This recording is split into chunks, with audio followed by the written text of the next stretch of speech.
সেই জন্য বান্দা যখন মারা যায়, আপনজনেরা যখন কবরের ভিতরে দাফন করে চলে আসে, আতাহু মালাকানে আসওয়াদানে আজরাকা, নীল চক্ষুওয়ালা দুইজন নূরের ফেরেশতা বান্দার কবরের ভিতরে আসেন। একজনের নাম হলো মুনকার, আরেকজন হলো নাকির। আল্লাহর রাসূল বলেন ফায়ুজলিসানিহি, দুইজন ফেরেশতা আল্লাহর বান্দা বান্দির কবরের ভিতরে এসে লাশটাকে বসিয়ে প্রথম প্রশ্ন করেন, মান রব্বুক, বলো না বান্দা রব চিনো কিনা? যেই মানুষটা সকালবেলা সেজদায় পড়েছিল সুবহানা রাব্বিয়াল আ'লা, দুপুরবেলা রুকুতে গিয়ে পড়েছিল সুবহানা রাব্বিয়াল আযীম, আবার রাতের বেলা নামাজের মধ্যে দাঁড়িয়ে পড়েছিল আলহামদুলিল্লাহি রাব্বিল আলামিন। আমার রবের কথা ফজরে ভুলে নাই, জোহরে ভুলে নাই, রুকুতে ভুলে নাই, সেজদাতে ভুলে নাই। রব্বানা যালামনা, আবার দুই হাত তুলে রবের দরবারে সে বারবারে কান্না করেছিল। ফেরেশতা যখন প্রশ্ন করে মান রব্বুক, রব চিনো কিনা? বান্দা তখন মুস্কি মুস্কি হাসে, ফেরেশতা কোন রবের প্রশ্ন করো? যেই রবের কথা সকালে বলি নাই, যেই রবের কথা দুপুরে বলি নাই, যেই রবের কথা রাত্রে বলি নাই, যেই রবের কথা রুকুতে সেজদাতে বলি নাই। ফেরেশতা বলে হ্যাঁ, ওই রবের প্রশ্নই তো করলাম, জবাব দাও না। তখন বান্দা বলে শুনো, আমার রব হলেন আমার আল্লাহ। আল্লাহু আকবার বলেন। সেই জন্যই তো সমাজের যে সমস্ত যুবকগুলো গুনাহ করার সুযোগ থাকার পরও রবের ভয়ে গুনাহ করে না, বন্ধুদের আড্ডাখানায় পরে গুনাহ করার সুযোগ আছে, তারপরও সে গুনাহতে লিপ্ত হয় না। সুন্দরী নারী সামনে আসলে দেখতে মনে চায়, ধরতে মনে চায়, কাছে যেতে মনে চায়, তারপরও রবের ভয়ে যে যুবকটা গুনার মধ্যে লিপ্ত হয় না। শরাবের বোতল সামনে থাকার পরও মুখের ভিতরে দিয়ে চুমুক দেয় না, সুদের কারবার করে না রবের ভয়, জেনা ব্যভিচার করে না রবের ভয়, মানুষের উপরে জুলুম আর অত্যাচার করে না রবের ভয়, ওজনের ভিতরে কম দেয় না রবের ভয়, দোকান পাটে বসে মানুষের গীবত আর শেকায়েত করে না আমার রবের ভয়। রব রব রব আমার আল্লাহর মারেফত যে মানুষের অন্তরে হাসিল হয়, ওই মানুষকে প্রশ্ন করার সাথে সাথে জবাব দেন আমার রব হলেন আল্লাহ। আল্লাহু আকবার বলেন। দ্বিতীয় নাম্বার প্রশ্ন করে ওমান দীনুক, তোমার দিন কিসে? বলে আমি আল্লাহর মনোনীত ধর্মের অনুসারী ছিলাম, আমি মূর্তির পূজারী ছিলাম না, আমি অগ্নিকুণ্ডলীর পূজারী ছিলাম না, আমি কোনো দেবদেবীর পূজারী ছিলাম না, আমি খ্রিস্টান ইহুদি আর নাসারা ছিলাম না, আমি আমার মালিকের ধর্ম মনোনীত ধর্মের অনুসারী ছিলাম। তৃতীয় নাম্বার প্রশ্ন করে মা হাদার রাজুল আল্লাযী বুইসা ফীকুম, আমার রাসূলুল্লাহর একটা আকৃতি দিয়ে দেখিয়ে প্রশ্ন করেন তাকে চিনো কিনা? সুবহানাল্লাহ বলেন না। হে আমার কাঞ্চনের বাবারা, গভীর মনোযোগ। নবীজি বিদায় নিয়েছেন পৃথিবী থেকে ১৫০০ বছর পূর্বে। আমার রাসূলকে আপনিও দেখেন নাই, আমিও দেখি নাই। নবীর সাথে আমাদের জামানার দূরত্ব হলো ১৫০০ বছর। আমার রাসূলের বাড়ি থেকে আমাদের বাংলাদেশে আমাদের সন্ধ্যায় পশ্চিম দিগন্তে সূর্য অস্তমিত করেন। পৃথিবীতে অসংখ্য সাগর মহাসাগর সৃষ্টি করেছেন। প্রত্যেকটি সাগর মহাসাগরে যার ইশারায় সকাল সন্ধ্যা জোয়ার বাটা তৈরি হয়, আওয়াজ দিয়ে বলেন তিনি কে? বর্তমানে পৃথিবীতে প্রায় মানুষের সংখ্যা হলো ৮০০ কোটি। তার মধ্য থেকে ২০০ কোটি হলো মুসলিম, যারা আল্লাহ মানে, রাসূল মানে, কোরআন মানে, জান্নাত বিশ্বাস করে, জাহান্নাম বিশ্বাস করে, মরণের পরে পুনরায় আল্লাহর সামনে দাঁড়িয়ে তার জীবনের হিসাব চুকাতে হবে, এই জিনিসের উপরে যাদের ঈমান বিশ্বাস আছে তারা হলো মুসলিম মুমিন। আর বাকি ৬০০ কোটি মানুষ, তাদের ভিতরে হিন্দু, বৌদ্ধ, খ্রিস্টান, ইহুদি, নাসারা, মজুসি, এই বাংলাদেশে স্বঘোষিত ৫ লক্ষ নাস্তিক সহ যারা আছে, এক কথায় যাদেরকে বলা হয় বেঈমান। ৬০০ কোটি কাফের, ২০০ কোটি মুসলিম, একত্রিত করলে মোট ৮০০ কোটি মানুষ পৃথিবীতে আছে। আমি জানতে চাই সমস্ত মানুষের বানানেওয়ালা, স্রষ্টা, পালনেওয়ালা একজন, তিনি কে? আর একটু জুড়ে বলেন। পৃথিবীতে আল্লাহ মানুষকে পাঠিয়েছেন। মানুষ পৃথিবীতে আসার একটা ক্রমধারা আছে। প্রথমে আমার দাদা আসছেন, দাদার পরে আমার বাবা পৃথিবীতে আসছেন, আমার বাবার পরে আমি পৃথিবীতে আসছি। আমার পরিবারে যদি আমার 4টি ভাই থাকে, আমার বড় ভাই, মিজু ভাই, সিজু ভাই, তারপরে আমি পৃথিবীতে আসছি। কিন্তু পৃথিবীতে চলে যাওয়ার কোনো সিস্টেম বা কোনো ধারাবাহিকতা আর একটু জোরে বলে। কিন্তু আশার একটা কি আছে, ধারাবাহিকতা আছে।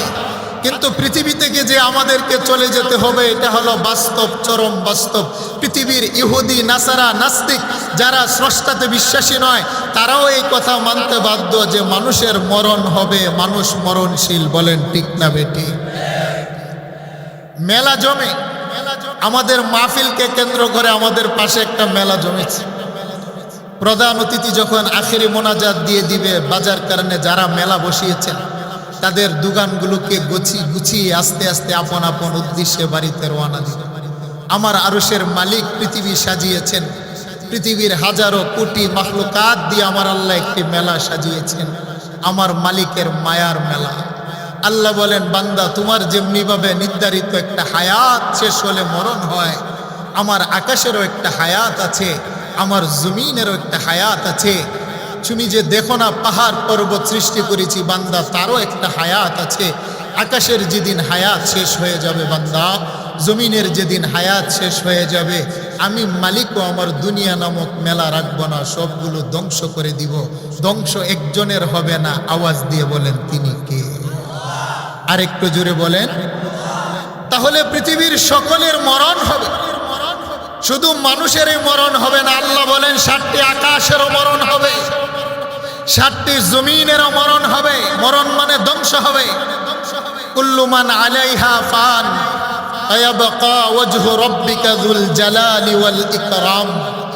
আল্লাহ বলেন হাইয়ুন লা ইয়ামুত, একজনের ক্ষয় নাই, লয় নাই, ধ্বংস নাই, মরণ নাই। বুঝে থাকলে আওয়াজ দিয়ে বলেন তিনি কে? আর একটু জোরে বলেন।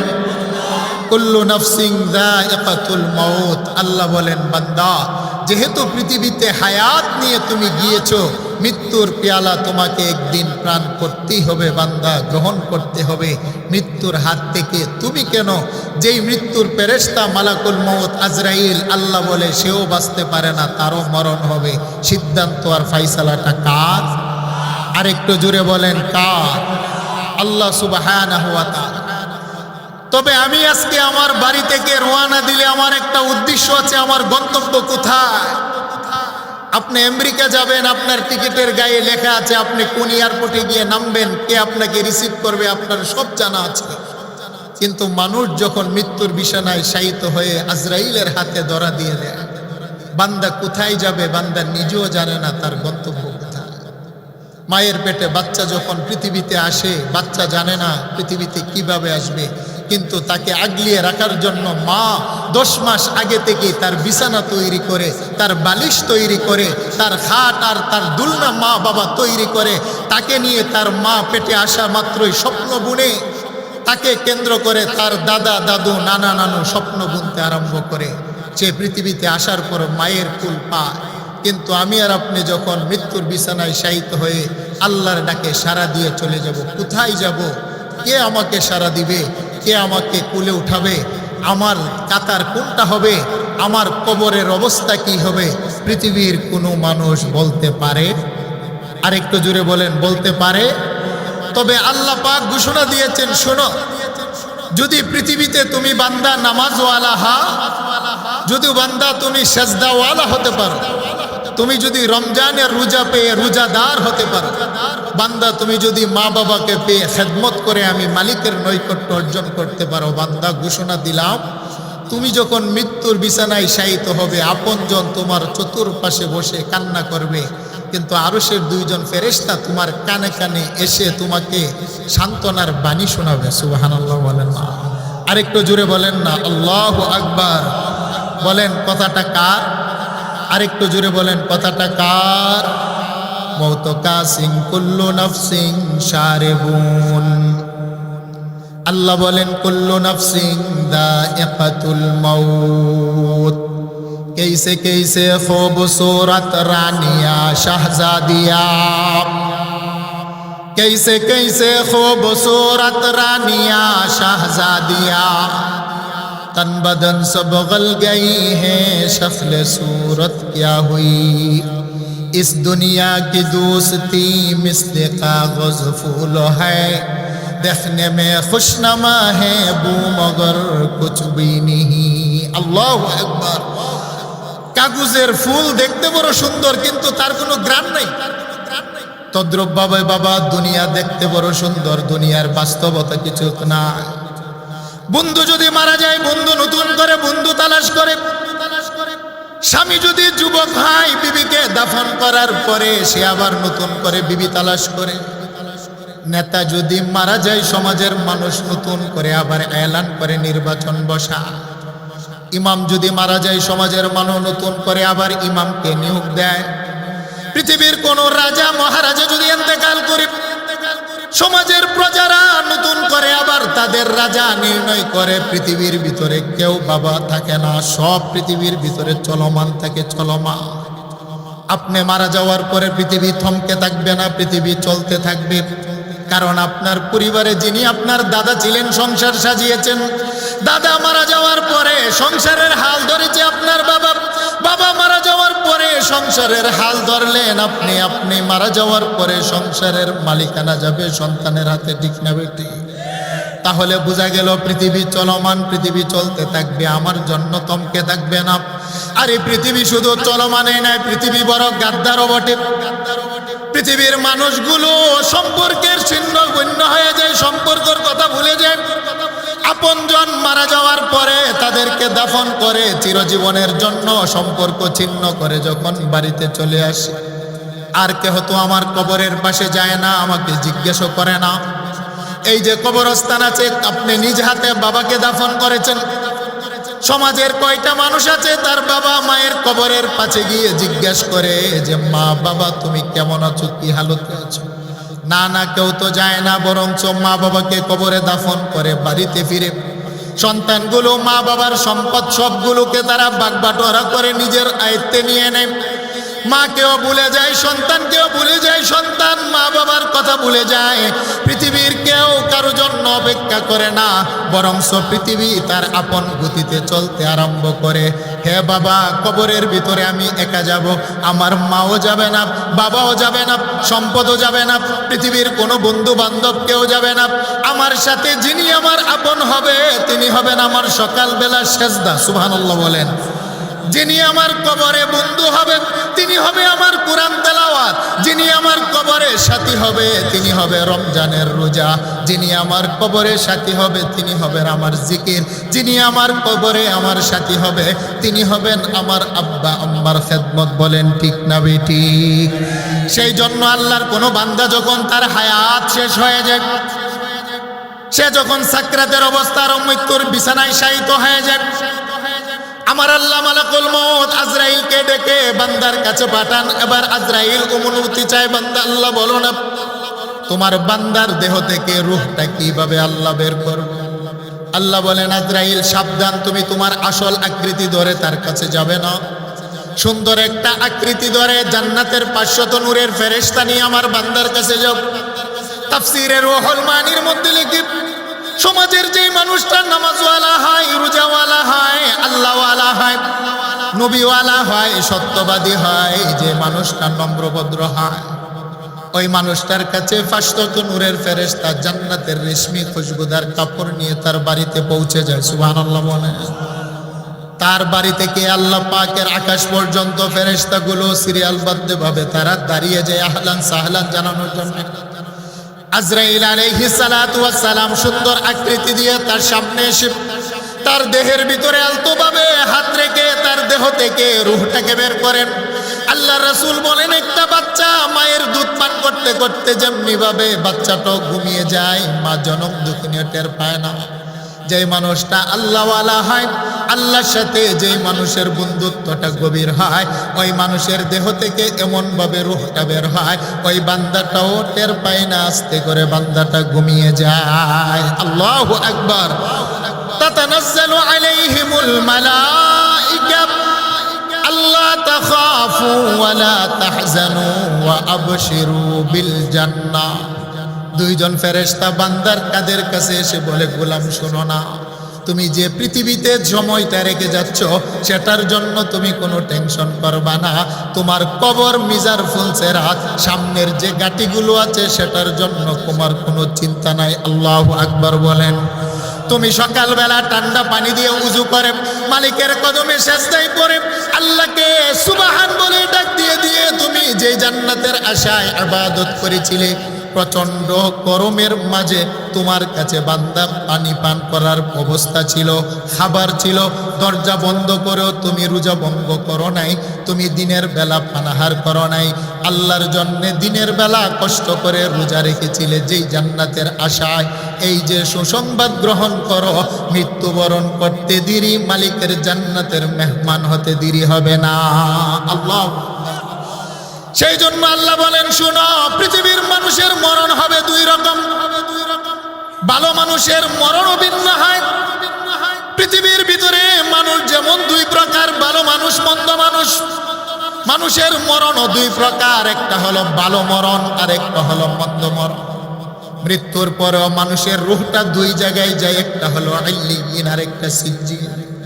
মালাকুল মউত আজরাইল তার রূহটাকে বের করেন, আল্লাহওয়ালাদের রূহ, নামাজওয়ালাদের রূহ, রোজাওয়ালাদের রূহ, পর্দাওয়ালি নারীদের রূহ। সমাজের যে সমস্ত নারীগুলো পর্দাওয়ালি হয়, স্বামী শ্বশুরের খেদমত করনেওয়ালি হয়, পাঁচ ওয়াক্ত নামাজ পড়নেওয়ালি হয়, যে সমস্ত নারীরা তার সতীত্বকে রক্ষা করে, তার মাতৃত্বকে রক্ষা করে, তার নারীত্বকে রক্ষা করে, তাদের রূহটা আজরাইল রেশমি কাপড় দিয়ে পেঁচিয়ে বলে, মালিক বলো না রূহটাকে কোথায় নিয়ে যাব? আল্লাহ বলেন, আজরাইল তার রূহটাকে ইল্লিয়িনের মধ্যে নিয়ে আসো। সুবহানাল্লাহ বলেন না। তার রূহটাকে ইল্লিয়িনের ভিতরে নিয়ে রওনা হয়। প্রথম আকাশের ভিতরে যাওয়ার পরে আকাশের ফেরেশতারা প্রশ্ন করে, হে জমিনের আগন্ত ফেরেশতা, কি এমন বস্তু তোমাদের হাতের মধ্যে নিয়ে আসলে যার খুশবুতে পুরা আকাশ মুখরিত হয়ে যায়? সেই জন্য হাদিসের মধ্যে আছে আল্লাহওয়ালাদের রূহের ভিতরে খুশবু আছে। সুবহানাল্লাহ কন্যা। কিন্তু দুনিয়ার কোনো মানুষ সেটা অনুভব করে না। আকাশের নূরে তৈরি ফেরেশতারা আল্লাহওয়ালাদের রূহের খুশবু শুনতে পায়। প্রথম আকাশে যাওয়ার পরে ফেরেশতারা প্রশ্ন করে, যার খুশবুতে পুরা আকাশ পর্যন্ত মুখরিত হয়ে যায়। এভাবে সপ্তম আকাশ অতিক্রম করে ইল্লিয়িনের ভিতরে বান্দার রূহটা নিয়ে যায়। আর দুনিয়ার ভিতরে যাদের ঈমান নাই, বেঈমান, কাফের, আল্লাহ রাসূলের দুশমন, তাদের রূহটাও বের করা হয়। আল্লাহর রাসূল বলেন, একটি জীবিত বকরির চামড়া ছিললে যতটা না কষ্ট হয়, তার চেয়ে 70 গুণ বেশি নাফরমানের রূহটা বের করার সমকষ্ট হয়। এমন পিপাসা লাগে রে, সাগর মহাসাগরের সমস্ত পানি যদি পান করা হয়, তারপরও নাফরমানের কলিজের পিপাসা মিটে না। আল্লাহু আকবার বলে। দুর্গন্ধযুক্ত সালার চটনি নাফরমানের রূহটাকে টেনে বের করে পেঁচিয়ে এবার আল্লাহর কাছে অনুমতি চায়। মালিক বলেন না, নাফরমানের রূহটাকে কোথায় নিয়ে যাব? আল্লাহ বলেন, সাতবক জমিন সিজ্জিনের ভিতরে ফেলে দাও। নাফরমানের রূহটাকে জমিনের নিচে চাপা দেওয়া হয়।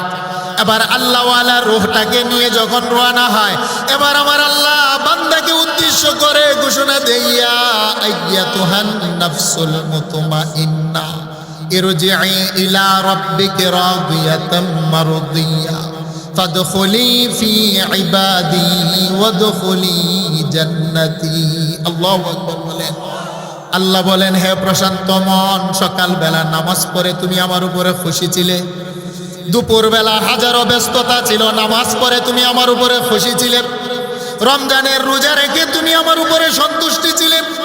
হাতের কাছে খাবার ধরতে মনে চায়, জিভ চেবাতে মনে চায়, আমার দাঁতে জিভ স্বাদ গ্রহণ করতে মনে চায়। তারপরও 1 মিনিট আগেও বান্দা তার রোজা ভঙ্গন করে না। আল্লাহ বলেন, রোজা রেখে তুমি আমার উপরে খুশি এবং রাজি ছিলে। সম্পদের জাকাত আদায় করে আমার উপরে সন্তুষ্টি ছিলে। ইসলাম ধর্মের উপরে তুমি অটল এবং অবিচল ছিলে। সুন্দরী নারী তোমার সামনে আসার পরও জানাবে বিচার করো নাই। তোমার মন নেশা খেতে মনে চায়, তারপরও নেশার বোতলে তুমি হাত দিয়ে ধরো নাই। বন্ধুদের আড্ডাখানায় পরে মন মাস্তি করতে মনে চায়, তারপরও আমি আল্লাহর ভয়ে তুমি বান্দা নাফরমানি পাপাচার করো না। আমি মালিকের বিধানের উপরে তুমি খুশি এবং রাজি ছিলে রে আত্মা। হে প্রশান্ত মন, ইতমিনান মন, ঘোষণা দিলাম তুমি যেমনি আমার উপরে রাজি, আমি আল্লাহ আজকে তোমার উপরে রাজি এবং খুশি। সুবহানাল্লাহ বল।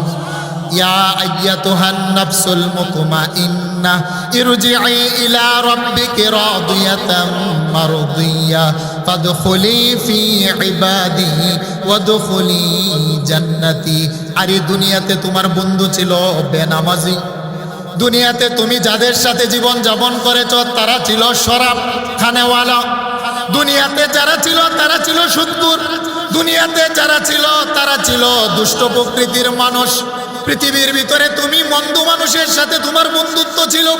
আজকে আমি আল্লাহ ঘোষণা দিলাম তুমি এমন জায়গায় প্রবেশ করো যেখানে কোনো মন্দ মানুষের লেশমাত্র না। ফাদখুলি ফি ইবাদি ওয়াদখুলি জান্নাতি। আরে তুমি প্রবেশ করো, আমি আল্লাহর নেককার বান্দাদের দলভুক্ত হয়ে যাও, যেই দলের ভিতরে নবীগণ, সিদ্দিকগণ, শহীদগণ আছে। আল্লাহ বলেন তোমাকেও ঘোষণা দিলাম তুমি তাদের দলভুক্ত হয়ে যাও। আল্লাহু আকবার বলেন। তাহলে বলেন আল্লাহ ওয়ালাদের রূহ নেওয়ার জন্য ফেরেশতা আসেন রেশমি রুমাল দিয়ে। আল্লাহ ওয়ালাদের মরণও ভিন্ন হয়। আর যারা দুনিয়ার চাকচিক্যে পরে আমার মালিক ভুলে যায়, নামাজ ভুলে যায়, রোজা ভুলে যায়, হালাল ভুলে যায়, সত্য ভুলে যায়, যারা সমাজের ভিতরে অশ্লীলতা, বেহায়াপনা, হারামের ভিতরে যারা নিমজ্জিত থাকে, আল্লাহ রাসূল বলেন তাদের মরণ আর আল্লাহ ওয়ালাদের মরণ দুটোটা কখনো এক হবে? আর একটু জুড়ে বলেন এক হবে? সেই জন্য সম্মানিত হাজিরিন, মরণ হবে মরণ। যেহেতু মরণের হাত থেকে বাঁচতে পারবো না, সেই জন্য আমার জীবন গঠিত করতে হবে দুনিয়াতে থাকা অবস্থায়। সেই আল্লাহর রাসূল বলেন আল কাইয়িসু মান দানা নাফসাহু ওয়া আমিলা লিমা বাদাল মাউত। বান্দা শুনো রে, ওই মানুষটা হলো আমার উম্মতের ভিতরে সবচাইতে আকলমান জ্ঞানী, যেই মানুষটা মৃত্যুর আগে সে মৃত্যুর সামানা তৈরি করে। সুবহানাল্লাহ বলেন না? সকালবেলা আপনি সেজদা দিলেন, সেটা হলো আপনার মরণের পরে সামানা। রমজান মাসে রোজা রাখলেন, সেটা হলো আপনার কবরের সামানা। আপনি মা বাবার খেদমত করলেন, সেটা হলো আপনার পরকালের সামানা। আপনি কোরআন তেলাওয়াত করলেন, সেটা হলো আপনার পরকালের সামানা। আপনি সত্য কথা বললেন, সেটা হলো আপনার পরকালের সামানা। ব্যবসা বাণিজ্য, চাকরি বাকরি করতে গিয়ে সততা অবলম্বন করলেন, সেটা হলো আপনার পরকালের সামানা। কারণ আপনি যেদিন পৃথিবীর সম্পর্ক ছিন্ন করে আখিরাতের দিকে রওনা দিবেন, দুনিয়ার সামানা কোনো কিছুই আপনার সাথে থাকবে না। হ্যাঁ, আপনার আপনজন লাশটাকে বহন করে কবরে যাবে, কিন্তু আপনাকে মাটি চাপা দিয়ে আপনজন চলে আসবে। দুনিয়ার কিছু সামানা আপনার সাথে কবর পর্যন্ত যাবে। আল্লাহ রাসূল বলেন সেটাও কবর থেকে দূরে চলে আসবে। তবে একটা সামানা, সাথী বন্ধু তোমার সাথে কবর পর্যন্ত যাবে রে, সেটা হলো তোমার নেক আমল, সেটা হলো তোমার নামাজ রোজা। সুবহানাল্লাহ বলেন না? সেই জন্য বান্দা যখন মারা যায়, আপনজনেরা যখন কবরের ভিতরে দাফন করে চলে আসে, আতাহু মালাকানে আসওয়াদানে আজরাকা। নীল চক্ষুওয়ালা দুইজন নূরের ফেরেশতা বান্দার কবরের ভিতরে আসেন। একজনের নাম হলো মুনকার, আরেকজন হলো নাকির। আল্লাহর রাসূল বলেন ফায়ুজলিসানিহি, দুইজন ফেরেশতা আল্লাহর বান্দা বান্দির কবরের ভিতরে এসে লাশটাকে বসিয়ে প্রথম প্রশ্ন করেন মান রব্বুক, বলো না বান্দা রব চিনো কিনা? যেই মানুষটা সকালবেলা সেজদায় পড়েছিল সুবহান রাব্বিয়াল আ'লা, দুপুরবেলা রুকুতে গিয়ে পড়েছিল সুবহান রাব্বিয়াল আযীম, আবার রাত্রের বেলা নামাজের মধ্যে দাঁড়িয়ে পড়েছিল আলহামদুলিল্লাহি রাব্বিল আলামিন। আমার রবের কথা ফজরে ভুলে নাই, জোহরে ভুলে নাই, রুকুতে ভুলে নাই, সেজদাতে ভুলে নাই। রব্বানা যালামনা, আবার দুই হাত তুলে রবের দরবারে সে বারবারে কান্না করেছিল। ফেরেশতা যখন প্রশ্ন করে মান রব্বুক, রব চিনো কিনা? বান্দা তখন মুস্কি মুস্কি হাসে। ফেরেশতা কোন রবের প্রশ্ন করো? যেই রবের কথা সকালে বলি নাই, যেই রবের কথা দুপুরে বলি নাই, যেই রবের কথা রাত্রে বলি নাই, যেই রবের কথা রুকুতে সেজদাতে বলি নাই। ফেরেশতা বলে হ্যাঁ, ওই রবের প্রশ্নই তো করলাম, জবাব দাও না। তখন বান্দা বলে শুনো, আমার রব হলেন আমার আল্লাহ। আল্লাহু আকবার বলেন। সেই জন্যই তো সমাজের যেই সমস্ত যুবকগুলো গুনাহ করার সুযোগ থাকার পরও রবের ভয়ে গুনাহ করে না। বন্ধুদের আড্ডাখানায় পরে গুনাহ করার সুযোগ আছে, তারপরও সে গুনাহতে লিপ্ত হয় না। সুন্দরী নারী সামনে আসলে দেখতে মনে চায়, ধরতে মনে চায়, কাছে যেতে মনে চায়, তারপরও রবের ভয়ে যেই যুবকটা গুনার মধ্যে লিপ্ত হয় না। শরাবের বোতল সামনে থাকার পরও মুখের ভিতরে দিয়ে চুমুক দেয় না। সুদের কারবার করে না রবের ভয়, জেনা ব্যভিচার করে না রবের ভয়, মানুষের উপরে জুলুম আর অত্যাচার করে না রবের ভয়, ওজনের ভিতরে কম দেয় না রবের ভয়, দোকানপাটে বসে মানুষের গীবত আর শেকায়েত করে না আমার রবের ভয়। রব রব রব আমার আল্লাহর মারেফত যে মানুষের অন্তরে হাসিল হয়, ওই মানুষকে প্রশ্ন করার সাথে সাথে জবাব দেন আমার রব হলেন আল্লাহ। আল্লাহু আকবার বলেন। দ্বিতীয় নাম্বার প্রশ্ন করে, ওমান দীনুক, তোমার দিন কিসে? বলে আমি আল্লাহর মনোনীত ধর্মের অনুসারী ছিলাম, আমি মূর্তির পূজারী ছিলাম না, আমি অগ্নিকুণ্ডলীর পূজারী ছিলাম না, আমি কোনো দেবদেবীর পূজারী ছিলাম না, আমি খ্রিস্টান ইহুদি আর নাসারা ছিলাম না, আমি আমার মালিকের ধর্ম মনোনীত ধর্মের অনুসারী ছিলাম। তৃতীয় নম্বর প্রশ্ন করে, মা হাদার রাজুল আল্লাযী বুইসা ফীকুম, আমার রাসূলুল্লাহর একটা আকৃতি দিয়ে দেখিয়ে প্রশ্ন করেন, তাকে চিনো কিনা? সুবহানাল্লাহ বলেন না। হে আমার কাঞ্চনের বাবারা, গভীর মনোযোগ। নবীজি বিদায় নিয়েছেন পৃথিবী থেকে ১৫০০ বছর পূর্বে। আমার রাসূলকে আপনিও দেখেন নাই, আমিও দেখি নাই। নবীর সাথে আমাদের জামানার দূরত্ব হলো ১৫০০ বছর। আমার রাসূলের বাড়ি থেকে আমাদের বাংলাদেশে আমাদের দেশের দূরত্ব হলো ৬০০০ কিলোমিটার। রাসূলের সাথে আমার কোনো বংশের মিল পাওয়া যায় না, রাসূলের সাথে আমার কোনো রক্তের সম্পর্ক নাই, আমার রাসূলের সাথে আমার জামানার মিল নাই, আমার রাসূলের সাথে আমার দেশের মিল নাই, আমার রাসূলের সাথে আমার কোনো আত্মীয়তার সম্পর্ক নাই। তারপরও আমার রাসূলের আকৃতি দেখিয়ে যখন কবরে প্রশ্ন করবে, যারা নবীওয়ালা হয়, আমার রাসূলের যারা আশেক হয়, যারা রাসূলের সুন্নতকে গলার মালা বানায়, তার প্রত্যেকটা কদমে কদমে যারা রাসূলের সুন্নতকে অনুসরণ করে, টয়লেটে যাওয়ার সময় বাম পা দিয়ে প্রবেশ করে, ঢিলা গোলক ব্যবহার করে নবীর সুন্নত। আল্লাহু আকবার বলেন। খাবার খাওয়ার সময় দস্তরখান বিছিয়ে খাবার খায়, আমার রাসূলের সুন্নত। রাস্তা দিয়ে চলার সময় বড়দেরকে শ্রদ্ধা সম্মান সালাম করে, নবীর সুন্নত। সমাজের বড়রা ছোটদেরকে স্নেহ করে, সেটা রাসূলের সুন্নত। সমাজের সাধারণ মানুষ উলামায়ে কেরামকে তাজিম করে, শ্রদ্ধা করে, সম্মান করে, নবীর সুন্নত। আমাদের মা বোনেরা প্রত্যেকটা কাজের শুরুতে বিসমিল্লাহ বলে বলে শুরু করে, আমার রাসূলের সুন্নত। মসজিদে আজান হওয়ার পরে জামাতের সহিত নামাজ আদায় করে, আমার রাসূলের সুন্নত। এক কথা, যে মানুষটা নবীকে না দেখার পর ১৫০০ বছর পরে বাংলাদেশে জন্ম নিয়ে আমার রাসূলের সাথে প্রেমের একটা বন্ধনে কলিজার ভিতরে এমন গভীর সম্পর্ক হয়, প্রত্যেকটা কাজে কাজে মুহাম্মদুর রাসূলুল্লাহর সুন্নতগুলোকে খুঁজে খুঁজে তার গলার মালা বানা, ওই মানুষটা যদিও নবীজিকে পৃথিবী দেখে নাই, কিন্তু কবরে নবীর ছবি দেখার পরে বলবে, হা হা হুয়া সাইয়্যিদুনা শাহীদুনা রাসূলুনা হাদিয়ুনা মুহাম্মাদুর রাসূলুল্লাহ সাল্লাল্লাহু আলাইহি ওয়াসাল্লাম। হ্যাঁ, তিনি তো আমার রাসূল, যাকে না দেখে মাথার ভিতরে টুপি দিয়েছিলাম। তিনি তো আমার রাসূল, যাকে না দেখে তিনার সুন্নত দাড়ি রেখেছিলাম। তিনি তো আমার রাসূল, যাকে না দেখে প্রত্যেকটা কাজে কাজে সুন্নতে আমি পালন করেছিলাম।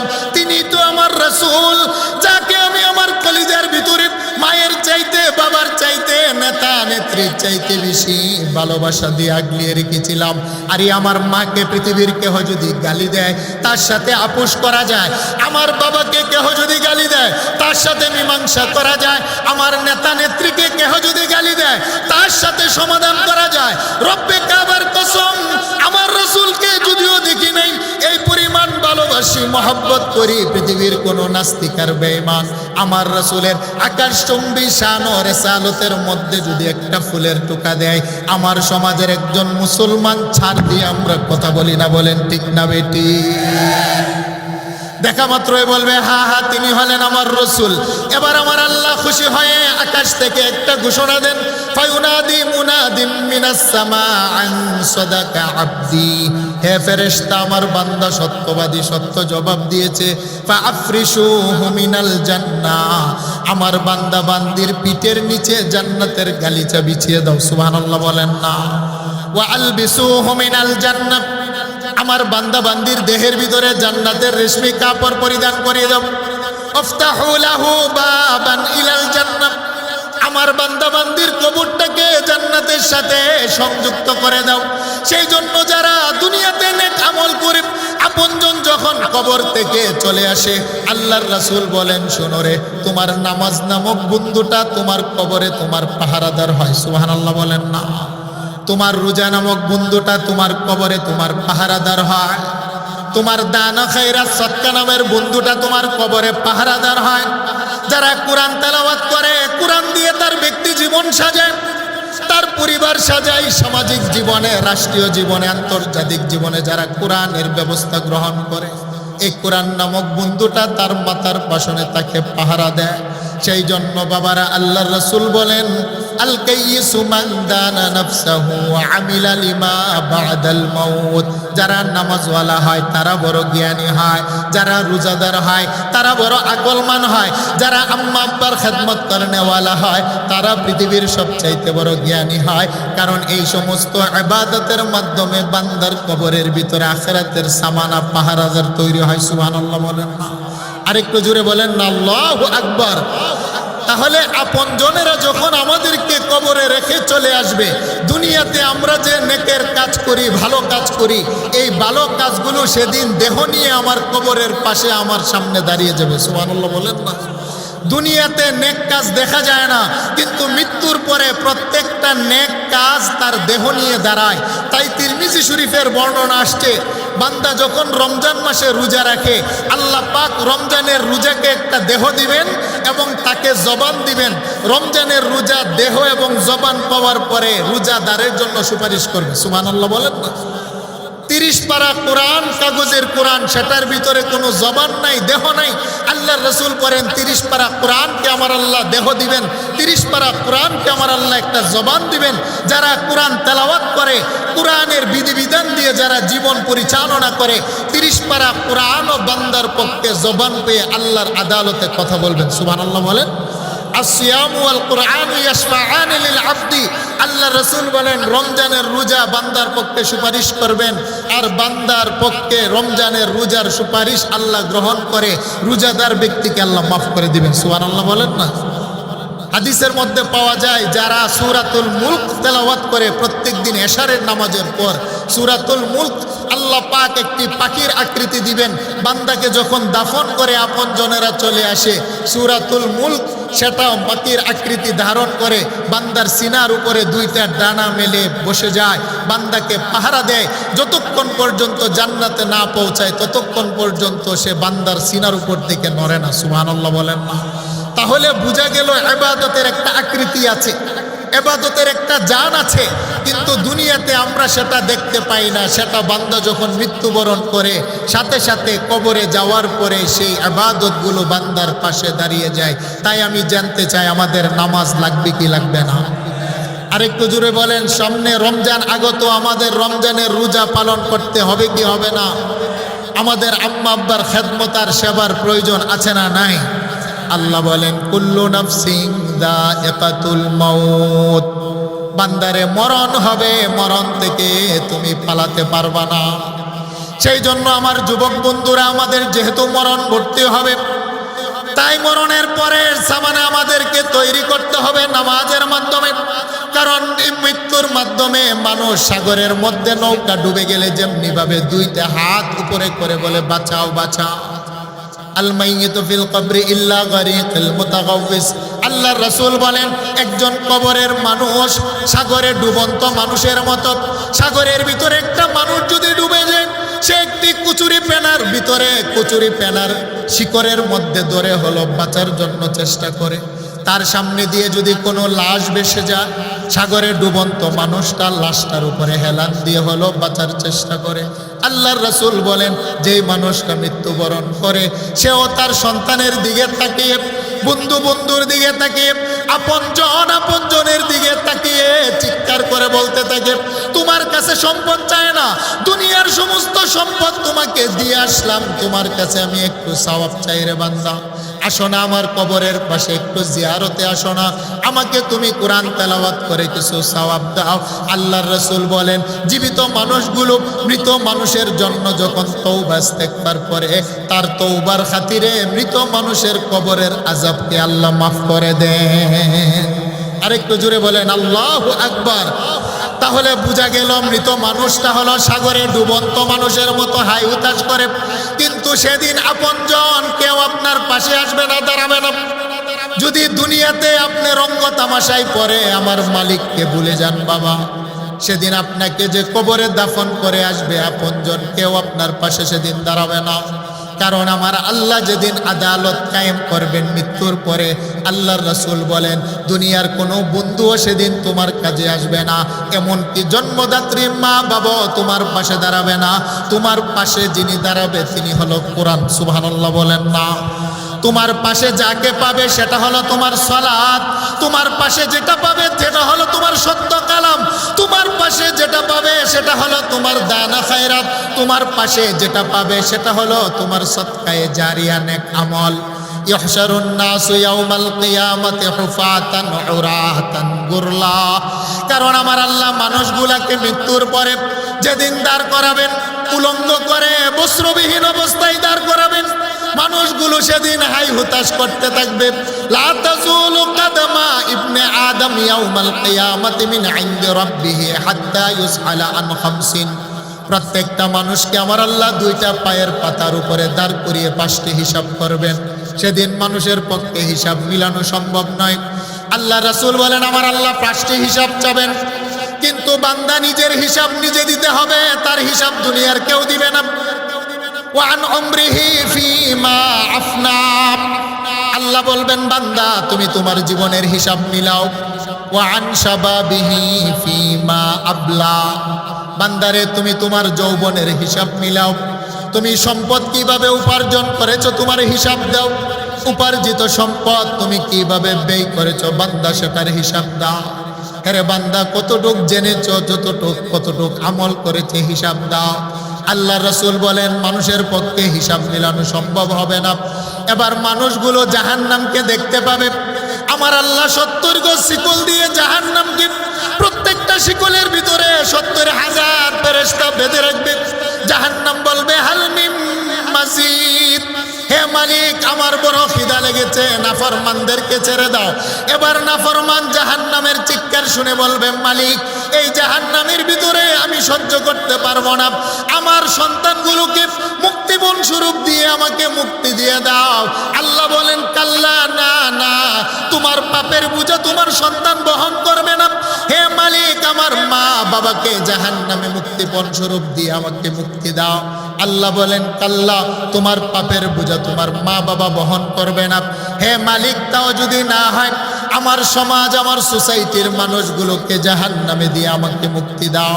আল্লাহ বলেন কাল্লা, না সেটা হবে না।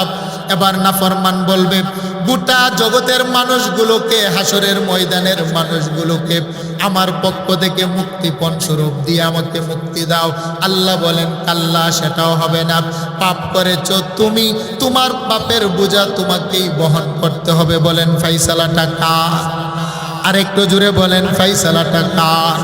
সেই জন্য যে সমস্ত যুবকেরা আজকে যুবক বন্ধুর পিছনে পড়ে শরাবের আড্ডাখানায় যায়, আপনার বন্ধু সেদিন আপনার পাশে দাঁড়াবে না।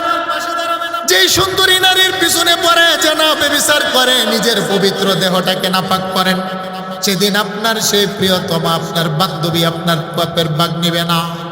আপনি আজকে সুদ খান, সুদের টাকা সকল গ্রহণ করেন, আপনার সুদের খাবার আজকে মাও গ্রহণ করেন। আপনি সুদ খান, ঘুষ খান, জুলুম করেন, অত্যাচার করেন, দুনিয়ার সম্পদ নিবে না। হে মালিক আমার সম্ভব না, একটু সুযোগ দেন না, মার কাছে যায়।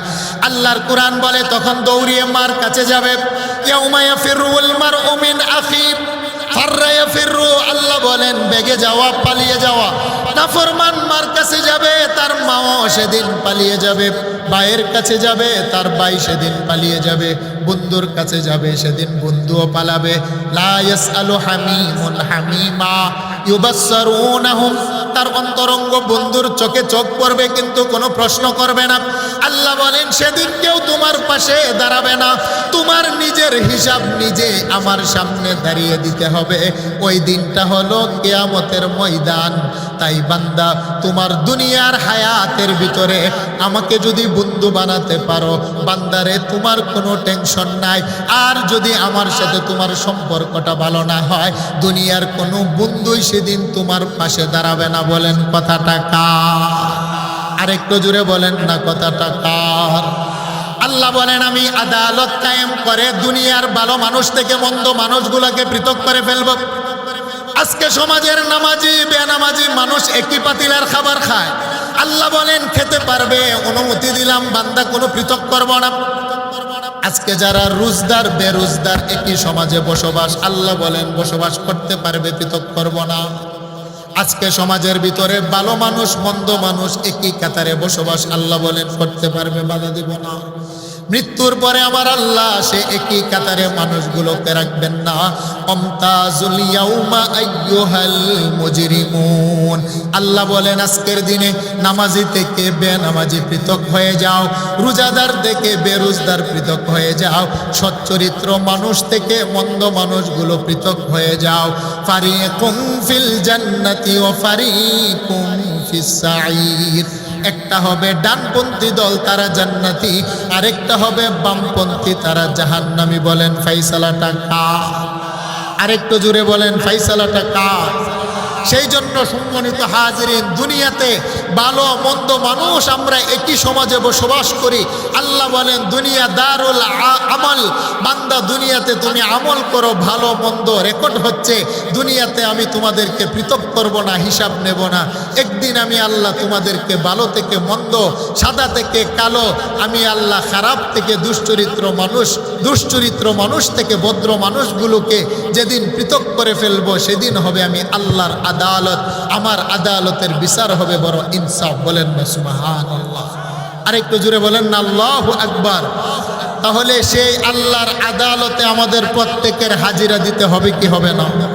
আরেকটু জুড়ে বলেন সে আল্লাহর আদালতের সামনে দাঁড়াতে হবে কি হবে না?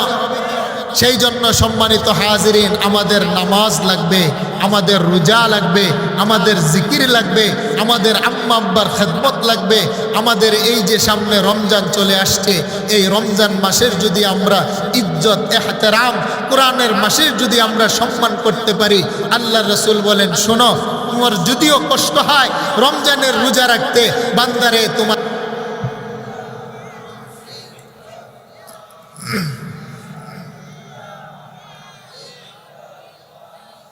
লা ইলাহা ইল্লাল্লাহ, লা ইলাহা ইল্লাল্লাহ, মুহাম্মাদুর রাসূলুল্লাহ সাল্লাল্লাহু আলাইহি ওয়াসাল্লাম। বলেন আল্লাহু আকবার। তাহলে আমাদের মূল কথা হলো দুনিয়াও ধ্বংস হবে, মানুষও ধ্বংস হবে, আমরা সকলেই দুনিয়া থেকে চলে যাব। নির্ধারিত হায়াতের পরে দুনিয়াতে কেউ থাকবে না। আমরা ছিলাম রুহের জগতে, আসলাম মায়ের পেটে, মায়ের পেট থেকে আবার আসলাম দুনিয়াতে, দুনিয়াতে থাকবো না, আমরা চলে যাব কবরে, কবরের পেট থেকে আবার দাঁড়াবো হাসরের ময়দানে। আল্লাহ বলেন দুই দলে বিভক্ত করে ফেলবো। যদি তুমি ভদ্র হও বান্দা, তুমি যদি আমলওয়ালা হও, আমি মালিকের সাথে যদি দুনিয়াতে তোমার বন্ধুত্বটা ভালো হয়, তুমি ডান পাশে দাঁড়াবে, তোমাদের ইমাম হবে মুহাম্মদুর রাসূলুল্লাহ সাল্লাল্লাহু আলাইহি ওয়াসাল্লাম। তোমাদের জন্য বানিয়েছি 8টি জান্নাত। বলেন না সুবহানাল্লাহ? দারুস সালাম, দারুল কারার, জান্নাতুল খুল, জান্নাতুল নাঈম, জান্নাতুল আদন, জান্নাতুল মাওয়া, জান্নাতুল ফিরদাউস। আল্লাহ বলেন তোমাদের জন্য 8টি জান্নাতের মেহমানদারি। আর বান্দা দুনিয়ার চাকচিক্য পেয়ে আমি মালিককে যদি তুমি ভুলে যাও, তোমার নফসে যা চায় তুমি সেইভাবে যদি জীবনযাপন করো বান্দা, তোমার যৌবনের চাহিদা অনুযায়ী যদি তুমি চলো, আল্লাহ রসুল ভুলে যাও, মনে রাখবে তোমার কাতার হবে বামপন্থী, তোমাদের লিডার আর সন্তান হবে আবু জাহেল, উতবা, সাইবা। আর তোমাদের জন্য বানিয়েছি 7টি কয়েদখানা, সাঈর, লাজা, হুতামা, হাবিয়া, জাহান্নাম। বলেন ফাইসালাটা কার? আরেকটু জোরে বলেন ফাইসালাটা কার? তাহলে আমি বলতেছিলাম যে দুনিয়া থেকে চলে যাব যারা আল্লাহওয়ালা হয় তাদের মৃত্যুটাও একরকম হয়, আর যারা আল্লাহর সাথে সম্পর্ক, রাসূলের সাথে সম্পর্ক ছিন্ন হয় তাদের মৃত্যুটাও ভিন্ন রকম হয়। কি বলেন, ঠিক না বেঠিক? তাহলে আল্লাহওয়ালাদের কবরও ভিন্ন হয়, আর যারা আল্লাহ রাসূল থেকে দূরে চলে যায় তাদের কবরও ভিন্ন হয়। আল কবরু রাউযাতুম মিন রিয়াজিল জান্নাহ আও হুফরাতুম মিন হুফারিন নার। যারা ভদ্র হয়, নম্র হয়, আল্লাহওয়ালা হয়, পর্দাওয়ালা হয়, সত্যবাদী হয়, সৎকার হয়, তাদের কবরটার মাটির কবর থাকে না, তাদের কবরটা হয়ে যায় বরংস জান্নাতের বাগান। বলেন না সুবহানাল্লাহ। সেই জন্যই তো আল্লাহর রাসূল বলেন, শোনো, দুনিয়াতে তুমি থাকতে পারবে না। দুনিয়ার বাড়ি হলো তোমার নকল বাড়ি। তোমার আসল বাড়ি যেটা, সেটা হলো বান্দা কবরস্থান। মাটির কবর হলো তোমার আসল বাড়ি। সেই জন্য কবর মানুষগুলাকে লক্ষ্য করে ডাকে, হে জগতের মানুষ শোনো রে, আনা বাইতুত তুরাব, আমি হলাম তোমার একটা মাটির ঘর। আমার ডানের দেয়ালটাও মাটি, আমার বামের দেয়ালটাও মাটি, আমার সামনের দেয়ালটাও মাটি, আমার পিছনের দেয়ালটাও মাটি। আনা বাইতুল ওয়াহদাতি, আমি হলাম একটা নির্জনতার ঘর। আমার ভিতরে দুনিয়ার সাথী বন্ধু বান্ধব কেউ তোমার সাথে আসবে না। আনা বাইতুদ দুদ, আমি হলাম একটা পোকামাকড়ের ঘর। আমার ভিতরে তোমার দুনিয়ার আপনজন কেউ আসবে না। সেই জন্যই তো সমাজের কোনো যুবক যদি মারা যায়, সমাজের কোনো একটা যুবতী যদি মারা যায়, আপনজনেরা দৌড়িয়ে তার বাড়িতে এলান হয়, ইমুকের সন্তান ইমুকের মৃত্যুবরণ করেছে। সবাই দৌড়িয়ে তার বাড়িতে আসে। আসার পরে তাকে গোসল করায়। সমাজের মানুষগুলো দৌড়িয়ে বাজারে যা, মুরব্বীরা পিছন থেকে ডেকে বলে, শোনো, 3 টুকরা কাফনের কাপড় আনবে। কারণ সমাজের পুরুষ মানুষ মারা গেলে মুসলিম সমাজে 3 টুকরা কাফনের কাপড় পরানো হয়। যদি কোনো নারী মারা যায় তাদের জন্য 5 টুকরা কাফনের কাপড় দিতে হয়। আমার আজকে জামা আছে, আমার জামার ডানেও পকেট, সামনেও পকেট, উপরে পকেট, ভিতরে পকেট, এমন 3 টুকরা কাফনের কাপড় আমার জীবনের সাথী হয়। যেই কাফনের ভিতরে কোনো সেলাই নাই, যেই কাপড়ের ভিতরে কোনো পকেট নাই। আপনজনেরা বড়ই পাতার গরম পানি দিয়ে গোসল করিয়ে তার নাকে মুখে তুলা দিয়ে বন্ধ করে 3 টুকরা কাফনের কাপড় পরিয়ে মসজিদের 4 পিয়ালা পালকির ভিতরে উঠিয়ে কবরস্থানে নিয়ে 2 রাকাত নামাজ আদায় করে 3.5 হাত কবরের ভিতরে মাটি চাপা দিয়ে যখন চলে আসে, তখন কবরের লাশটা জীবিত মানুষের হেঁটে যাওয়া পায়ের আওয়াজ পর্যন্ত শুনতে পায়। আল্লাহু আকবার বলেন না। তখন মৃত লাশটা কবর থেকে চিৎকার করে বলে, হেরে আমার দুনিয়ার বন্ধু, এত নিষ্ঠুর করে কেন আমাকে কবরের ভিতরে একা ফেলে তুমি চলে যাচ্ছ? 3 টুকরা কাফনের কাপড় আমার গায়ে জড়িয়ে বালিশ চারা মাটির বিছানায় ফেলে চলে যাও। আল্লাহ রাসূল বলেন, যেই মানুষটা নেককার হয়, আল্লাহওয়ালা হয়, ওই মানুষটার কোনো ভয় নাই। তার চোখের দৃষ্টি যতটুক পর্যন্ত যায়, তার কবরটা ততটুক পর্যন্ত প্রশস্ত হয়। মাটির কবর ডেকে বলে, বন্ধু শোনো না, এতদিন তুমি ছিলে আমার পিঠের উপরে, আজকে তুমি আসলে আমার পেটের ভিতরে। তবে শোনো, আমার পিঠের উপরে থাকা অবস্থায় আল্লাহর সাথে যদি তোমার সম্পর্কটা গভীর হয়, সুবহানাল্লাহ বলেন, যদি নামাজের মাধ্যমে আমার আল্লাহর সাথে তোমার সম্পর্কটা গভীর হয়, রোজার মাধ্যমে যদি আল্লাহর সাথে তোমার সম্পর্কটা গভীর হয়, নেক কাজের মাধ্যমে আল্লাহর সাথে যদি তোমার সম্পর্কটা গভীর হয়, তোমার কোনো টেনশন নাই দুনিয়ার মানুষের সম্পর্ক ছিন্ন করে আমি কবরের ভিতরে তোমাকে রেখে চলে যাচ্ছে। আল্লাহর রাসূল বলেন, মাটির কবরটার সাথে সাথে তার জন্য একটা বাগান হয়ে যায়। সুবহানাল্লাহ বলেন। আর প্রকান্তরে যেই মানুষটা নাফরমান হয়, কবরের ভিতরে দিয়ে আসার পরে মাটির কবরটা তার জন্য জাহান্নামের টুকরা হয়।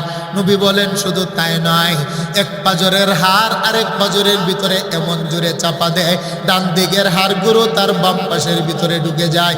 কবরের লাশটা এমন জোরে চিৎকার করে, পৃথিবীর মানুষ ছাড়া অন্য সমস্ত কিছু তার চিৎকারের আওয়াজ শুনতে পায়। আল্লাহু আকবার।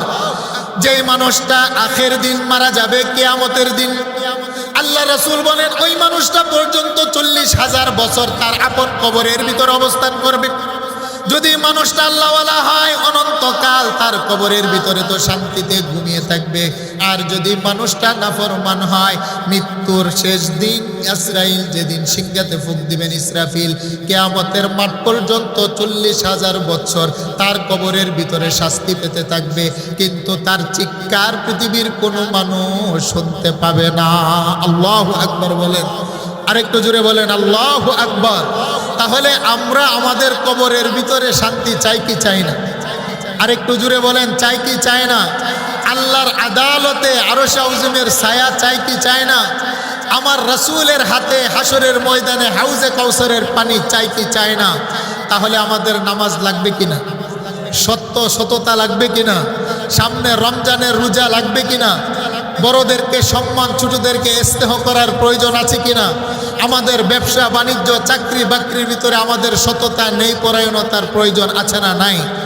আল্লাহ রসুল বলেন, শোনো, এইভাবে মানুষের কবরগুলো চলতে থাকবে।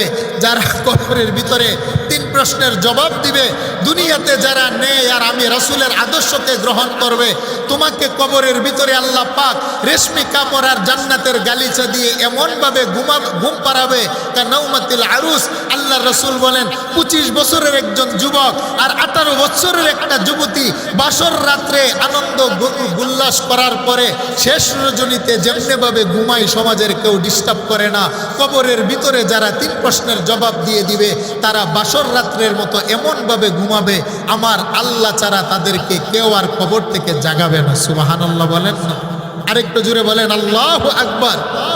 তাহলে আল্লাহ পাক যেদিন তিনার আদালত কায়েম করবেন, সেদিন আল্লাহ পাক মানুষগুলোকে ইসরাফিল আলাইহিস সালাতু ওয়াস সালামকে আদেশ করবেন, তুমি দ্বিতীয়বার সিংহার মধ্যে ফুৎকার দাও। দ্বিতীয়বার যখন ইসরাফিল সিংহাতে ফুৎকার দিবেন, আবার প্রত্যেকটা মানুষকে আপন আপন কবর থেকে দাঁড় করাবেন। যারা দুনিয়াতে ভালো ছিল, ইবাদত গুজার ছিল, আল্লাহ রসুল বলেন তাদেরকে আল্লাহ দাঁড় করিয়ে তিনার আরশ আযমের নিচে বসার জায়গা দিবেন। আর প্রত্যন্তরে যে মানুষগুলো দুনিয়ার চাকচিক্য, ক্ষমতা, পাওয়ার, যৌবন পেয়ে আল্লাহ রসুলকে ভুলে গিয়েছিল, নিজের মন চাই জিন্দিগি যাপন করেছে, তাদেরকে আল্লাহ দাঁড় করাবেন উলঙ্গ করে, নাঙ্গা বদনে আল্লাহর আদালতে। বলেন ফাইসালাটা কার? আরেকটু জুড়ে বলেন ফাইসালাটা কার? তাহলে হাসরের ময়দানে মানুষেরও 2 অবস্থা হবে। দুনিয়ার ভিতরে মানুষের যেমনিভাবে 2 অবস্থা, মৃত্যুর সময় মানুষের 2 অবস্থা, কবরে যাওয়ার পরও মানুষের 2 অবস্থা, হাসরের ময়দানে মানুষ আল্লাহর সামনে দাঁড়াবে, সেখানেও মানুষের কই অবস্থা? বলেন আরেকটু জুড়ে বলেন, কয়টা অবস্থা হবে মানুষের? 2টা অবস্থা হবে। এক শ্রেণীর মানুষ নাঙ্গা বদনে দাঁড়াবে, মায়ের পেট থেকে ভূমিষ্ঠ হওয়ার সময় পুরুষ বাচ্চার যেমনিভাবে খতনা থাকে না, আল্লাহ রসুল বলেন প্রত্যেকটা মানুষকে খতনাবিহীন অবস্থায় নাঙ্গা বদনে বস্ত্রহীনভাবে আল্লাহ পাক মানুষগুলোকে সেদিন আল্লাহর আদালতে দাঁড় করিয়ে আল্লাহ শুধু হুঙ্কার ছাড়তে আরম্ভ করবেন, আনাল মালিক, আমি হলাম আজকের দিনের বাদশার বাদশাহ। আইনা মুলুকুদ দুনিয়া, কোথায় দুনিয়ার রাজা মহারাজা? আইনাল জাব্বারুন ওয়া আইনাল মুতাকাব্বিরুন, কোথায় দুনিয়ার প্রতাপশালীরা, কোথায় দুনিয়ার অহংকারীরা? আমি বাদশার সামনে দাঁড়াও, আজকে আমি আল্লাহ তোমাদেরকে দেখতে চাই। আল্লাহু আকবার বলেন। সেই জন্য সম্মানিত হাজিরিন, আমার জীবনটা যদি নামাজওয়ালা হয়, আমার হায়াতটা যদি আল্লাহ রসুলের বিধান মতে হয়, আমার উঠা, আমার বসা, আমার চলা, আমার ফেরা, আমার হাসি, আমার কান্না, আমার ব্যবসা, আমার বাণিজ্য, আমার ঘুম, আমার টয়লেটে যাওয়া, আমার প্রত্যেকটা কদম বা কদম যদি মুহাম্মদুর রাসূলুল্লাহর সুন্নত তরিকা হয়, আল্লাহ রসুল বলে তোর কোনো টেনশন নাই, আল্লাহ কবরতে জাগাবেন তো জাগাবেন, আল্লাহর আরশের নিচে তোমাকে জায়গা দিবেন। সুবহানাল্লাহ বলেন না? আরেকটু জোরে বলেন না আল্লাহু আকবার। আর প্রত্যন্তরে যারা দুনিয়াতে এসে নফসের খাহের সাথে পড়ে, বর্তমানে আমাদের যুব সমাজ, মনে কষ্ট নেবেন না, আমাদের যুবকগুলো আমি প্রায় মাহফিলে বলি, নফসের খাহেসাত, যৌবনের চাহিদার পিছনে পড়ে আর বন্ধুদের আড্ডাখানার ভিতরে পড়ে। আমাদের মুসলিম যুবকগুলো বর্তমানে নেশায় আসক্ত হয়ে তার যৌবনও নষ্ট, তার ইমানও নষ্ট। বলেন ঠিক না বেঠে? হে আমার মুসলিম যুবক বন্ধু, আপনার যৌবনের একটা দাম আছে। মুসলিম যুবক যৌবন বয়সে যে সেজদা দেয়, বৃদ্ধকালে একজন বৃদ্ধ মানুষের 70টি সেজদার চাইতো আল্লাহর কাছে বড় মাহবুব। সুবহানাল্লাহ বলবেন না? কিন্তু আমাদের সমাজের মুসলিম যুবকেরা বর্তমানে ইয়াবা ট্যাবলেটে আক্রান্ত হয়ে যাচ্ছে, আমাদের মুসলিম যুবকেরা শরাবে আক্রান্ত হয়ে যাচ্ছে, আমাদের মুসলিম যুবকেরা মোবাইলের ভিতরে বর্তমানে দেখবেন একটা জুয়া বের হয়েছে, এটাতে আক্রান্ত হয়ে তাদের টাকা পয়সা শেষ করে পরে যখন আক্রান্ত, খেলার নেশা কাটে না, তখন সমাজের ভিতরে তারা চুরি করে, ডাকাতি করে, রাহাজানি করে, মানুষের পকেট কারে, মোবাইল চুরি করে সমাজের ভিতরে একটা অরাজকতা সৃষ্টি করে। আছে না নাই? আরেকটু জুড়ে বলেন আছে না নাই? এর মূল কারণ হলো সঙ্গদোষ।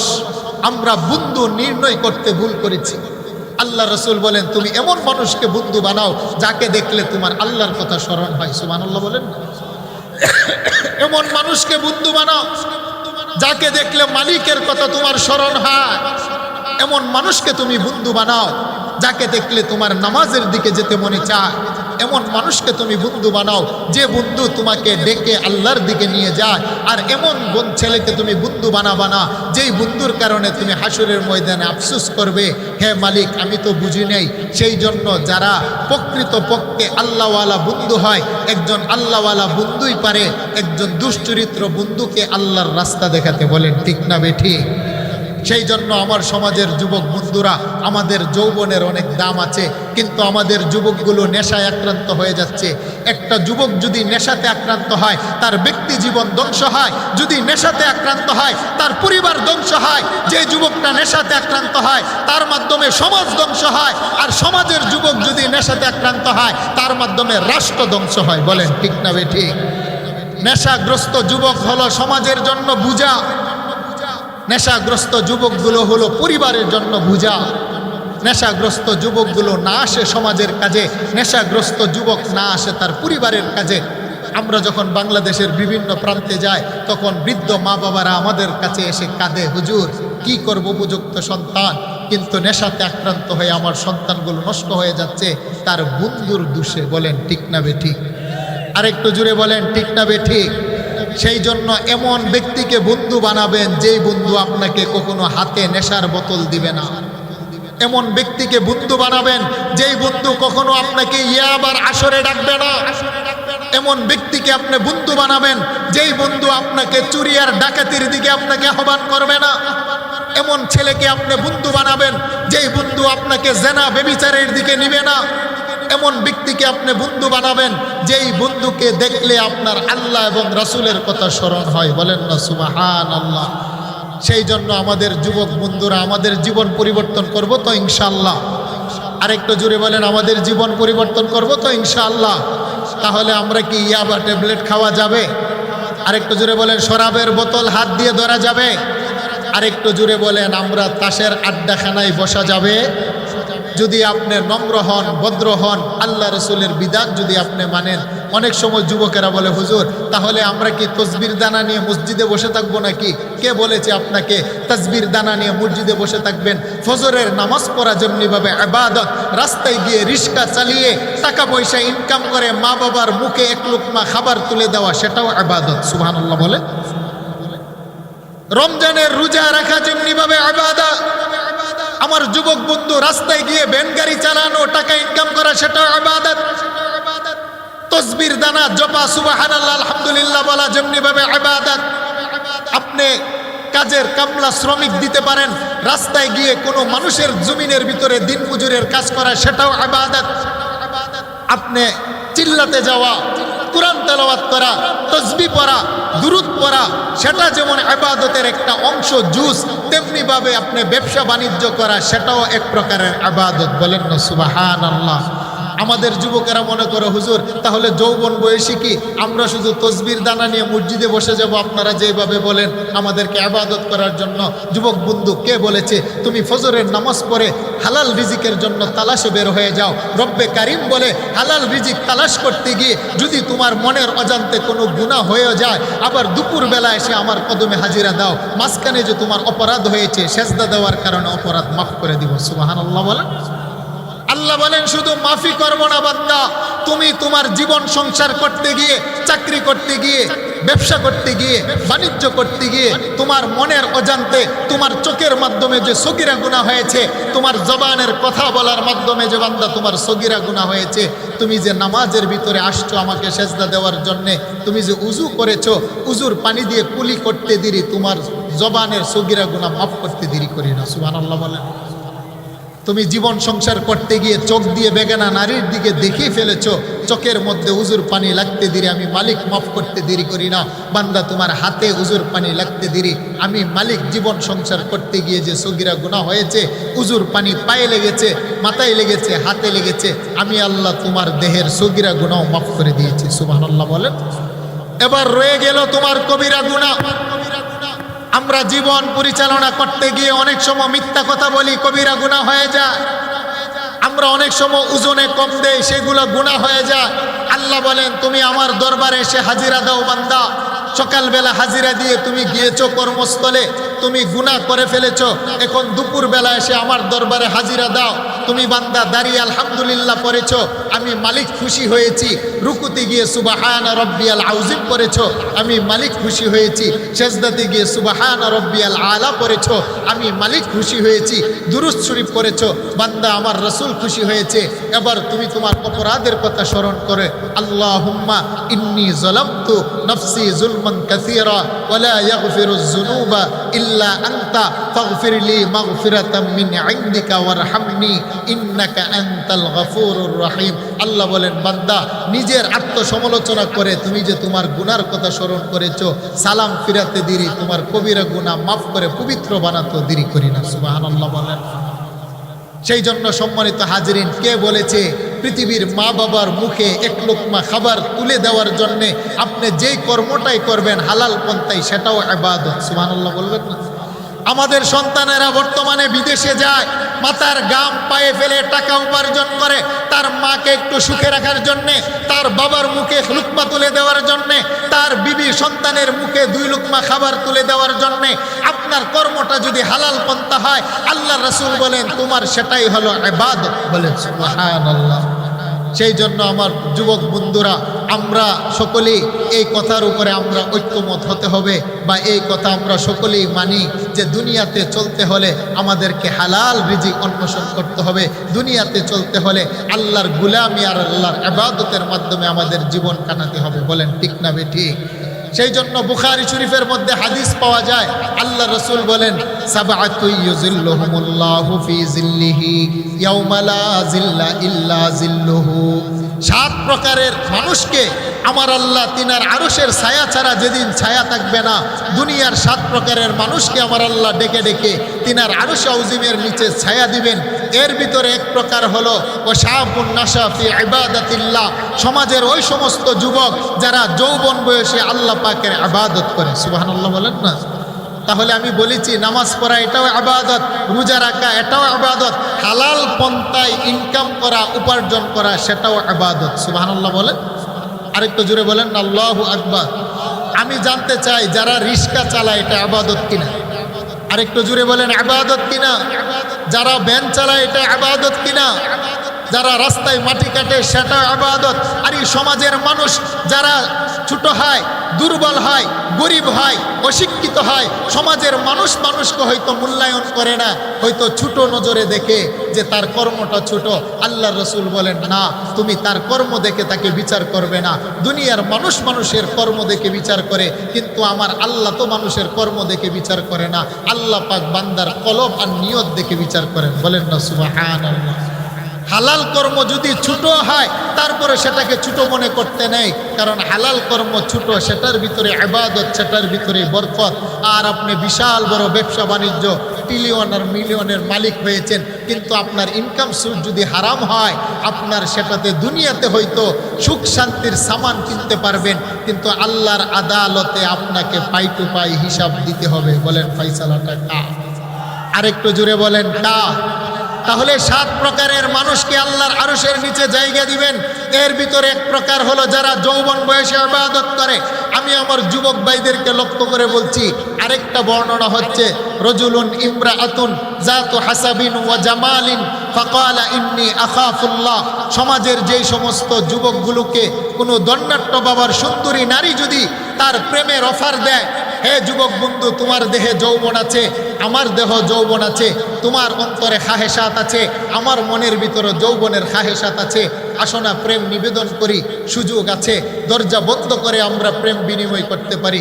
তখন যুবকটা সুযোগ থাকার পরেও যদি বলে ফাকালা ইন্নী আখাফুল্লাহ, হে আমার বোন, মনে তো আমারও চায়, তোমারও চায়, কিন্তু আমি আমার আরশের মালিককে ভয় করি। বলেন না আল্লাহু আকবার।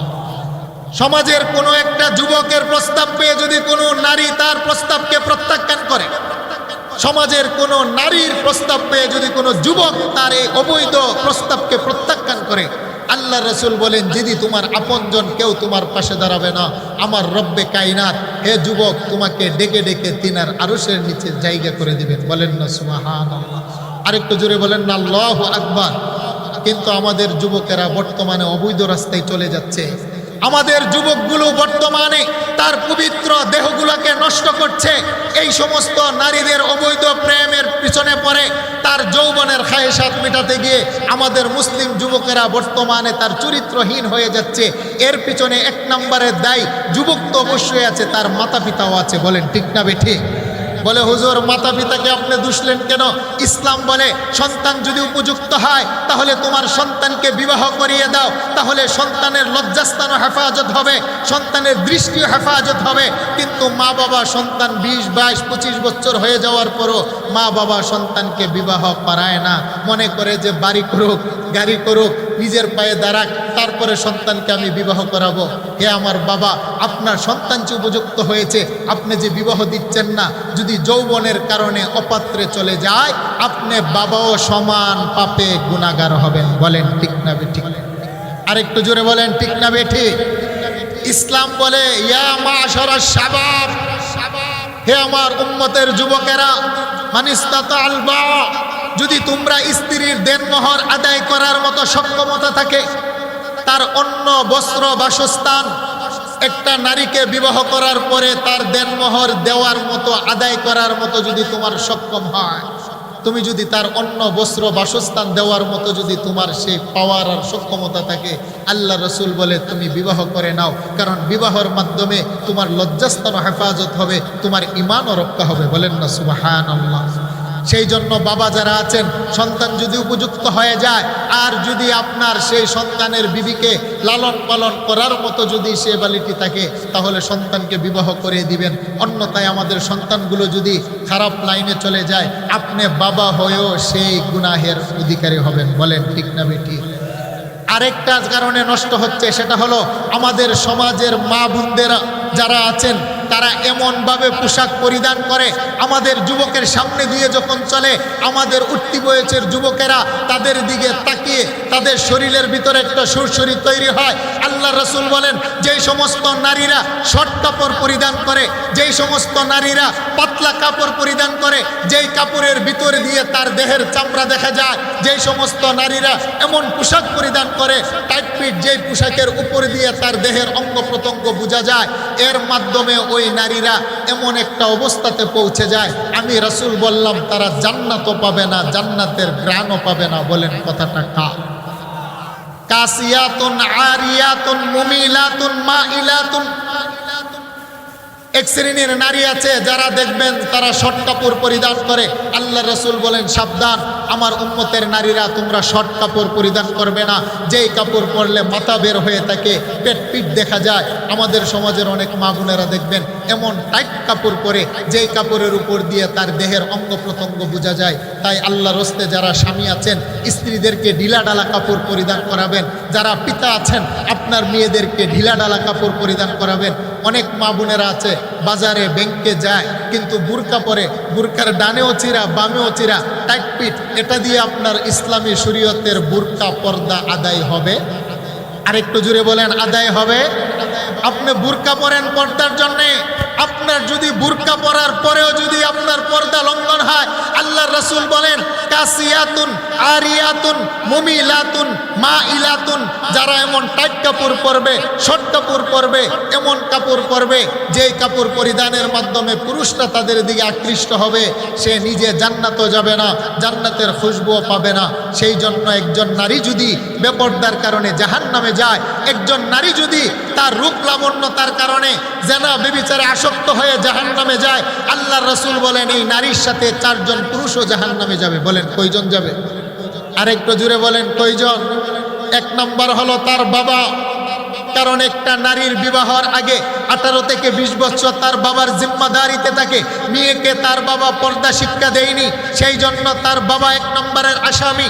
2য় নম্বর হলো তার পরিবারের বড় ভাই, তার ভাইয়ের উপরে অনেকটা দায়িত্ব ছিল তার বোনকে পর্দার ভিতরে অবস্থান করা, কিন্তু তার ভাই তার বোনকে কোনোদিন পর্দার ভিতরে রাখার ব্যবস্থা করেনি। তাই 1 নম্বরের আসামি হলো তার পিতা, 2 নম্বর হলো তার ভাই, 3 নম্বর বিবাহর পরে একজন নারীর গার্ডিয়ান হলো তার স্বামী। বলেন ঠিক না বেঠিক? তার স্বামী তাকে বাজারে গিয়েছে, ব্যাংক ব্যালেন্সে গিয়েছে, কিন্তু তাকে টাইট ফিট কাপড় পরিধান করিয়েছে, পরচুলা কিনে দিয়েছে। অনেক নারীরা দেখবেন তার মাথার চুল 1 হাত, আর্টিফিশিয়াল চুল কিনে 2 হাত কিনে মাথার উপরে খোপা বাঁধে। আল্লাহর রাসূল বলেন তার খোপাটা উটের পিঠের মতো বড় লম্বা দেখা যায়, উঁচু দেখা যায়। তারা পরপুরুষকে নিজের দিকে আকৃষ্ট করে, তারা নিজেরও আকৃষ্ট হয়। এই সমস্ত নারী বের হবে আমি রাসূলের ইন্তেকালের পরে। হে উম্মত, মনে রাখবে ওই সময়টা কিয়ামত আর বেশি দিন দেরি নয়। ওই সমস্ত নারীরা জান্নাতও যাবে না, জান্নাতের খুশবুও পাবে না, তারাও জাহান্নামে যাবে। 4 জন পুরুষকে সাথে নিয়ে যাবে। 1 নম্বর পিতা, 2 নম্বর হলো ভাই, 3 নম্বর হলো স্বামী, 4র্থ নম্বর হলো তার সন্তান। এই 4 শ্রেণীর পুরুষের ভিতরে আমরা আছি না নাই? আরেকটু জোরে বলেন আছি না নাই? আচ্ছা, আমি জানতে চাই এই পর্দার শিক্ষা কোথায় দেওয়া হয়? ভার্সিটিতে? আরেকটু জোরে বলেন স্কুলে? এই পর্দার শিক্ষা দেওয়া হয় আমাদের এই সমস্ত ছোটহাঁটু মহিলা মাদ্রাসাগুলোতে। বলেন ঠিক না বেটি? আপনার মেয়েকে আপনি গাইনি বিশেষজ্ঞ বানান, ইসলাম নিষেধ করে না। আপনার মেয়েকে আপনি ইঞ্জিনিয়ার বানান, ইসলাম নিষেধ করে না পর্দার ভিতরে। কিন্তু ইসলাম বলে তোমার মেয়েকে আগে পর্দাওয়ালি বানাও। বলেন ঠিক না বেটি? ইসলাম বলে তোমার মেয়েকে আগে তুমি পর্দাওয়ালি বানাও, তোমার মেয়েকে আগে দিন শিক্ষা দাও, তোমার মেয়েকে আগে পাক পবিত্রতা শিক্ষা দাও। আপনার মেয়েকে পর্দার ভিতরে রেখে আপনি গাইনি বিশেষজ্ঞ ডক্টর বানান। যদি আপনার মেয়ে গাইনি ডক্টর না হয়, আমাদের স্ত্রীগুলো যাবে কোথায়? তাহলে আমাদের ডক্টরের দরকার আছে, আছে না নাই? আরেকটু জুড়ে বলেন আছে না নাই? তাহলে আপনার মেয়েকে আপনি আগে ডক্টর বানানোর আগে পর্দাওয়ালি বানান। এটা হলো বাবার উপরে ফরজ। বলেন ঠিক না বেটি? আরেকটু জুড়ে বলেন ঠিক না বেটি? এই পর্দা শিক্ষা দেওয়া হয় কোথায় বলেন? আমাদের এই সমস্ত মহিলা মাদ্রাসা। পাথরের উপরে খুদাই করে সাগরে ফেলে দিলে যেমনি ভাবে পাথরের খুদাই কখনো মিশে না, শৈশব আর কৈশোরে একটি নাবালেকা বাচ্চার কলবে যদি কোরআন সুন্নাহ পর্দা ফুশিদা পাক পবিত্রতা শেখানো হয়, সে যত বড় ডক্টর আর ইঞ্জিনিয়ার হবে, তার কলব থেকে পর্দা কখনো হটবে না। বলেন ঠিক না বেটি? বাংলাদেশের স্বঘোষিত নাস্তিক তাসলিমা নাসরিন বর্তমানে বাংলাদেশের বাহিরে ইন্ডিয়ার রামবাবুদের দেশে আছে। সে হলো একজন গাইনি বিশেষজ্ঞ ডক্টর। তার ডিগ্রির কোনো অভাব নাই, তার লেখনির কলমের বড় ধার আছে, তার অনেক ভয় আছে। তার একটা বক্তব্য লেখনি হাজার হাজার মানুষ ফলো করে বাংলাদেশের নাস্তিকেরা। তার কোনো কিছুর অভাব নাই।